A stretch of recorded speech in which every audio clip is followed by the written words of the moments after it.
Hello everyone, जस्तो आयो त्यस्तै हजुरहरूलाई प्रस्तुत गरिहालेँ। अब केटाकेटीहरूले आफ्नो रहर पूरा गर्नको लागि खोलेको च्यानल हो, सब्स्क्राइब चाहिँ गरिदिनु होला, धर्म हुन्छ। आज चाहिँ हामीसँगै घुम्न जाउँ है त।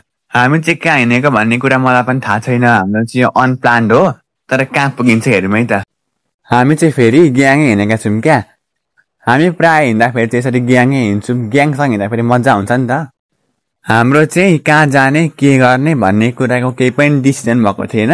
अनि हामी चाहिँ लाग्यौँ हाटखोला जाने बाटोतिर। यो चाहिँ कारागार हो, यसलाई चाहिँ विराटनगरको ठुलो जेल पनि भनिँदो रहेछ क्या।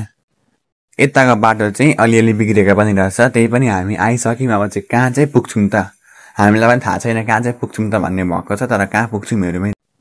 अनि हामीले चाहिँ यहाँ अङ्कललाई यताको बाटो कस्तो छ अङ्कल भनेर सोधेको। अङ्कलले चाहिँ यताको बाटो पुरै खत्तम छ, नजानु बरु तपाईँहरू फर्किने भन्नुभयो।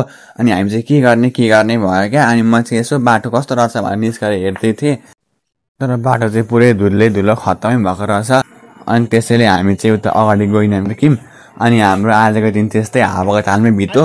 अनि तपाईँहरूको चाहिँ कस्तो भयो त?